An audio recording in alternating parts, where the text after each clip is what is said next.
Hello friends. आज हम अपनी मैथमेटिक्स की क्लास को आगे बढ़ाते हुए औसत को समझने का प्रयास करेंगे। चलिए तो शुरू करते हैं। औसत औसत जिसको एवरेज भी कहते हैं। औसत क्या है? औसत एक अनुमान है। औसत एक अनुमान है। औसत समूह की बात करेगा। औसत समूह की बात करेगा और औसत कुल योग की बात करेगा। कुल योग इन्हें हमें समझना है। क्या अनुमान है, क्या समूह है और कैसे कुल योग है। अनुमान की बात कैसे करेगा ये? यदि मैं कहूं कि दो व्यक्तियों के पास 2000 रुपए, इस बात का अर्थ है कि औसतन उनके पास 1000 रुपया है। बट ये गारंटी नहीं कि दोनों के पास 1000 ही है। किसी के पास कम तो किसी के पास ज्यादा हो सकता है। इसलिए मैंने कहा ये अनुमान की बात करेगा, ये आपको गारंटी नहीं देने वाला। ये आपको गारंटी नहीं देने वाला है। समूह कैसे है? समूह की बात कैसे करेगा? जैसे मैं कहूं मेरी आयु औसतन 30 वर्ष है, इस बात का कोई अर्थ नहीं। मैं कहूं मेरी आयु 30 वर्ष है तो ये सही है। अगर मैं कहूं मेरी आयु औसतन 30 वर्ष है तो ये गलत है। क्यों गलत है? क्योंकि मैं समूह नहीं हूं, मैं अकेला हूं। यदि इसी बात को ऐसा कहा जाए कि मैं और मेरे भाई की आयु, मेरी और मेरे भाई की आयु औसतन 30 वर्ष है, तो ये बिल्कुल सही होगा। इस बात का अर्थ होगा कि हम दोनों भाइयों की कुल आयु 60 वर्ष है और प्रत्येक की औसतन आयु 30 वर्ष का अर्थ है कि यदि किसी के पास कम है तो किसी के पास ज्यादा हो सकती है, पर एक अनुमान है कि दोनों की आयु 30-30 वर्ष भी हो सकती है। तो ये क्या करेगा? समूह की बात करेगा। दो या दो से ज्यादा व्यक्ति या वस्तुओं की बात करेगा, किसी अकेले की बात नहीं करेगा। कुल योग कैसे है? जैसे मैंने कहा कि हम दोनों भाइयों की आयु औसतन 30 वर्ष है, इस बात का अर्थ है कि कुल योग हमारी आयु का 60 वर्ष है। ये ना कम होगा ना ज्यादा होगा। ये फिक्स है कि कुल योग औसत औसत में उस संख्या का गुणा करके ही प्राप्त होगा। ये औसत की तरह कम या ये अनुमान नहीं है। ये कुल योग जो है अनुमान नहीं है। अनुमान क्या है? औसत है। औसत में कम ज्यादा हो सकता है पर कुल योग में नहीं हो सकता। कुल योग फिक्स है। औसत कुछ भी दिया हो, उस संख्या का गुणा हम अगर दी हुई समूह की संख्या का गुणा हम औसत में कर दें तो हमें कुल योग प्राप्त हो जाएगा। औसत का एक फॉर्मूला है जो देखते हैं। औसत बराबर क्या होगा? औसत बराबर होगा कुल योग बटे संख्या। संख्या क्या है? समूह में उपस्थित व्यक्ति या वस्तुओं की संख्या है। कुल योग क्या है? समूह के व्यक्ति या वस्तु जिस चीज का जिक्र कर रहे हैं उसका कुल योग है। ये धनराशि भी हो सकती है, ये आयु भी हो सकती है, ये अंक भी हो सकते हैं और कुछ और भी चीज जिसकी बात ये समूह दर्शा रही है उसका कुल योग हो सकता है। और औसत क्या है? औसतन कहेंगे हम, अनुमान है एक तरीके का कि दोनों कि जो भी समूह में जितने भी चीजें हैं उनके पास बराबर बराबर कितनी वस्तुएं या कितनी चीजें बराबर बराबर उनके हिस्से में आ रही है। चलिए कुछ सवाल को करके देखते हैं। एक सवाल लेते हैं। 50 छात्रों की एक कक्षा में 30 लड़कों के औसत अंक 60 एवं 20 लड़कियों के औसत अंक 70 हैं। कक्षा के कुल छात्रों की औसत अंक आपको बताना है। इसमें बहुत ज्यादा करने की जरूरत नहीं है। वैसे सवाल को देखकर आंसर दिया जा सकता है कि आंसर इसका 64 आने वाला है, परंतु हम इसका पहले आधारभूत फॉर्मूला देखेंगे, उसके बाद अपनी ट्रिक जो लगाई है उस पर चलेंगे। देखते हैं औसत कैसे निकलेगा। औसत के लिए क्या कहा था? कुल योग बटे कुल संख्या। कुल संख्या कुल संख्या कितनी है? कुल संख्या आपके पास 50 है। कुल योग किसका? ये जो 50 छात्र हैं उनके अंकों का कुल योग। बात किसकी हो रही है? अंकों की हो रही है, तो अंकों का कुल योग। परंतु यहाँ लड़के और लड़कियां अलग अलग दी हुई है, तो इनका योग अलग अलग निकालकर जोड़ देंगे। जैसे कहें 30 लड़कों का औसत 60 था, इस बात का क्या मतलब है कि प्रत्येक लड़के का अनुमानित 60 अंक मिला, तो 30 का कितना हुआ? 30 गुणा 60 हुआ। इसमें क्या जोड़ना है? लड़कियों का कुल योग जोड़ना है, लड़कियों के अंकों का कुल योग जोड़ना है। प्रत्येक लड़की का 70 है, तो 20 का कितना हुआ? 20 गुणा 70, 20 गुणा 70, इसको जोड़ देंगे और इसको सॉल्व करने पर आंसर आपका 64 आने वाला है।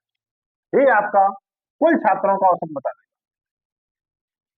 पर ये मैंने कैसे निकाला था, चलिए आप इसको देखते हैं। चलिए इसको करने का दूसरा तरीका देखते हैं। ये आपके छात्र हैं, ये आपके लड़के हैं और ये आपकी लड़कियां हैं। एग्जाम में ये नोट करने की जरूरत नहीं है, बार बार 2-4 बार आप हल करेंगे, इसकी आपको जरूरत नहीं पड़ेगी, सिर्फ समझाने के लिए है। छात्र कितने हैं? 50 है, जिसमें 30 लड़के हैं और 20 लड़कियां हैं। इसका अनुपात क्या हुआ? 10 से भाग दे देंगे, 5, 3 और 2। जैसा कि हम प्रतिशत में कर रहे थे, बिल्कुल वैसा ही करेंगे। क्या किया उन्होंने? औसत इसका 70 है, इसका औसत क्या है? 60 है, और इसका औसत क्या है? हमें ज्ञात करना है। क्या करना है? बड़े में ये औसत जो है, इन दोनों के औसत का 20 का ही आएगा, ना ये 70 से ज्यादा जाएगा, ना ये 60 से कम आएगा। इस बात का पहले ध्यान रखना है। क्या करना है? बड़े में से छोटे को घटा देंगे, 70 में से 60 को घटा देंगे, आंसर आपका 10 आया। कुल भागों का इसमें भाग देंगे, टोटल भाग कितने हैं? 5 है, कुल भागों का भाग देंगे, आपका आंसर 2 आया। यदि हम कुछ जोड़कर आंसर लाना है, इससे ज्यादा होगा तो इसमें जोड़ा जाएगा, इससे कम होगा तो इसमें घटाया जाएगा। मान लीजिए आपको जोड़कर इसमें आंसर लाना है, तो इसके भागों का यहाँ गुणा करेंगे, 2 का गुणा 2 में कर देंगे और आपका ये 4 प्राप्त हुआ, और 4 को हमें यहाँ जोड़ना है, और ये आपका 64 औसत मिल गया। यदि मान लीजिए यहां से करना होता, घटाना होता, तो क्या करते? इसके भागों का गुणा करते, इसके भागों गुणा यहाँ करते, आंसर 6 आता, और 70 में से 6 घटा देते, तब भी आपका ये यहाँ पर औसत आपको 64 मिल जाता।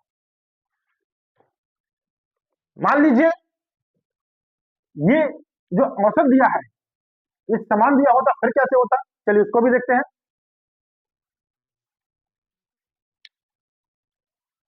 अनुपात इनका अलग अलग दिया हुआ है, अनुपात इनका अलग अलग दिया हुआ है, पर औसत जो है समान दे रखा है।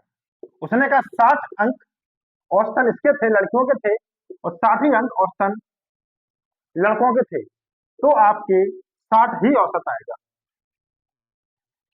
प्रतिशत की क्लास में इसको बता चुके हैं। करना कैसे है? यदि औसत इनके अलग अलग आ रहे हैं, भले ही इनकी संख्या अलग अलग हो, औसत समान आ रहा है, भले ही इनकी संख्या अलग अलग हो, तो उसका औसत भी वही आएगा जो इन दोनों का दिया हुआ है। इसमें इसका दिया हो, इन दोनों का दिया हो तो भी ये आएगा, इन दोनों का दिया हो तो ऐसे आएगा, पर आएगा सबका समान। इसका कुछ और भी देखते हैं। मान लीजिए ये समान हो, तब क्या करना है? ये अलग अलग हो, ये समान हो, इसको भी देखते हैं। मान लीजिए इनका अनुपात समान लेते हैं, इसको 10 ले लेते हैं, इसको 5 लेते हैं, इसको 5 ले लेते हैं। इसका औसत 70 दिया हुआ है, इसका औसत मान लीजिए 60 दिया हुआ है, तब इसका औसत क्या आएगा? इसका औसत आपका 65 आएगा। कैसे आएगा? मैंने इन दोनों को जोड़ा और इसका आधा कर दिया। अगर ये दिया हो तो क्या करना है? इसमें से मान लो कुछ पूछ रहा है, तो इस 2 का गुणा यहाँ हो जाएगा, इसमें से कुछ भी घटा दो, 2 का गुणा यहाँ करेंगे तो 30 हुआ, 60 घटाएंगे तो 70 प्राप्त हुआ, 70 घटाएंगे तो 60 प्राप्त हुआ। कैसे? जब लड़के और लड़कियां यानी कि जो भी समूह दिया हुआ है उसको 2 बराबर भागों में बांटा गया हो और दोनों का औसत अलग अलग दिया गया हो, तब ये करना है। यदि मान लीजिए ये सब अलग अलग है, ये भी अलग अलग है, और इसके बारे ये दिया हुआ इसके बारे में पूछा जाए, तब क्या करना है? चलिए इसको भी देख लेते हैं एक बार। मान लीजिए अनुपात कुछ ऐसा दिया हो, 5 है, 3 है, 2 है, सेम कहानी, औसत 17 17 इसका औसत 64 दिया हुआ है। इसका आपको क्या करना है, ज्ञात करना है। कैसे करेंगे? आपको क्या करना है, इसमें से इसको माइनस करना है। ये छोटा होगा, इनमें से जो भी छोटा हो उसको माइनस करेंगे। क्या करेंगे हम? 70 माइनस 60 कर देंगे, 70 माइनस 64 कर देंगे। क्या आया आपका? 6 आया। क्या करना है, कुल भाग जितने हैं, कुल भाग कितने हैं? 5 है आपके पास, इन दो को जोड़ दो, चाहे ऐसे यहां देख लो। इनका क्या करना है, आपको गुणा कर देना है। कितना हो गया आपका? 30 हो गया। अब क्या करना है, जो आपको ज्ञात करना है उसका भाग देना है। इसका भाग दीजिए, क्या आया? 10 आ गया। इसमें क्या करना है,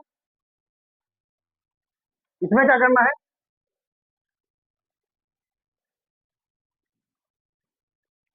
जो आपका दिया हुआ था उसको जोड़ना है। क्या करना है? 70 इसमें जोड़ना है। पर ये वैल्यू क्या थी? ये वैल्यू आपके माइनस की थी। माइनस की कैसी थी? क्योंकि आपको इसमें से इसको घटाना था, तो ये वैल्यू आपके माइनस की आती, तो 70 की जगह आपका फिर ये 60 हो जाएगा। यहाँ पे जोड़ने की जगह ये क्या हो जाएगा? घट जाएगा। इसमें से इसको घटाएंगे, कुल भागों का गुणा करेंगे और इसके भाग का आप भाग देंगे। प्लस माइनस जैसी भी वैल्यू आए बाकी को आप जोड़ देंगे। तो ये आपके इस तरीके के सभी सवाल कंप्लीट हो गए। चलिए अगला देखते हैं। क्या कहा उसने? 36 छात्रों की एक वर्ग ए में छात्रों की औसत आयु 12 वर्ष है, 44 छात्रों के वर्ग बी में औसत आयु 10 वर्ष है। आपको कुल छात्रों की औसत आयु ज्ञात करनी है। मान लीजिए कुल छात्र आपके यहाँ पर है, कुल छात्र, ये आपका सेक्शन ए है और ये आपका सेक्शन बी है। सेक्शन ए में बच्चे कितने हैं? सेक्शन ए में 36 है और बी में कितने हैं? 44 है। तो इनका क्या करना है, आपको औसत निकालना है, इसका अनुपात निकालना है। 4 9 36 और ये 11, 9 और 11 आया, तो कुल भाग कितने आ गया? 20 आ गया। इसका एवरेज कितना है? इसका एवरेज आपका औसत कितना है? 12 है। इसका औसत कितना है? आपका 10 है। क्या करना है, इन दोनों का अंतर ज्ञात करना है। क्या आया? 2 आया। 12 में से 10 घटा दिया। कुल कुल भाग जो है, कुल भाग का आपने भाग कर दिया, कितना आया? 1/10 आ गया। 1/10 आ गया। क्या करना है, ये जो औसत है वो इन दोनों के बीच का आएगा, या तो 12 और 10 के बीच का आएगा। औसत हमेशा बीच का ही आएगा। या तो हम 12 में से कुछ घटाएंगे या 10 में कुछ जोड़ेंगे। चलिए 10 में कुछ जोड़ते हैं। तो क्या करना है, इसके भाग का हमें गुणा करना है। 9 का आप गुणा कर दीजिए, तो क्या आ गया आपका? 9/10 आ गया। 9 को आपको गुणा करना है। वैल्यू क्या आई? 0.9 आ गई है, 0.9 आ गया है। क्या करना है, इसको जोड़ दीजिए आपको, तो आपका आंसर 10.9 आ गया। तो औसत कितना हुआ? 10.9 हुआ। तो अगला क्वेश्चन लेते हैं। प्रथम 10 सम संख्याओं का औसत आपको ज्ञात करना है। सम संख्या कौन सी होंगी? प्रथम 2 + 4 + 6 ऐसे बढ़ती जाएंगी। आगे क्या आएगा? 20 आएगा। जब भी आपको श्रृंखला कैसी भी हो, समांतर श्रेणी में दी हो, समांतर श्रेणी में दी हो, यानी कि इनके बीच का अंतर जो है वो समान आ रहा है, जितने भी पद हैं सभी के बीच का अंतर समान आ रहा है, उसको क्या करना है? प्रथम और अंतिम पद को जोड़ना है और कुल संख्या से भाग दे देना है। क्या आएगा?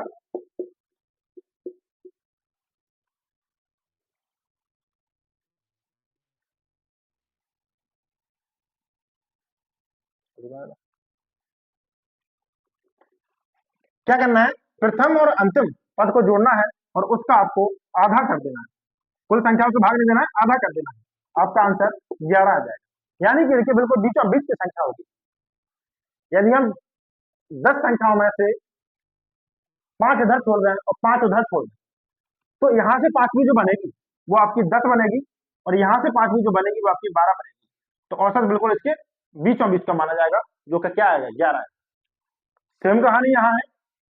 क्या होगा? 1 3 5 और ऐसे करके 19 तक। वही करना है, प्रथम पद और अंतिम पद को जोड़कर आधा करना है। औसत आपका 10 आएगा। इनका बिल्कुल बीचों बीच की संख्या आती है। इसमें आप चाहो तो इसको और इसके एक पहले को जोड़ लीजिए, उसको आधा कर दीजिए। क्या करना है, आगे से पहले छोड़ दीजिए, पीछे से पहले छोड़ दीजिए, उनको जोड़ के आधा कर दीजिए, इसको भी आधा कर दीजिए आप। सबका औसत जो है वो समान ही आएगा। औसत जो है समांतर श्रेणी जब भी बनेगी, औसत हमेशा बीच की संख्या आएगी। चलिए कुछ और एग्जाम्पल देखते हैं। अगला सवाल क्या है, प्रथम 10 अभाज्य संख्याओं का औसत ज्ञात करना है। तो अभाज्य संख्या क्या होगी, 2 होगा, 3 होगी, 5 होगी, 7 होगी, 11 होगी, ऐसी होंगी संख्या। ये संख्या जो है समांतर श्रेणी नहीं बना रही है। यहां अंतर 1 है, यहां अंतर 2 है, यहां अंतर 4 है, निश्चित अंतर नहीं है। यदि समांतर श्रेणी बढ़ रही होती तो प्रथम और अंतिम को जोड़कर हम आधा कर देते। नहीं बढ़ रही है तो आपको सबको जोड़ना है और कुल संख्याओं से आपको भाग करना है, और इसका दूसरा कोई तरीका नहीं है, आपको जोड़ना ही पड़ेगा और जितनी भी संख्या दी हुई है उनको उसका आपको भाग करना पड़ेगा।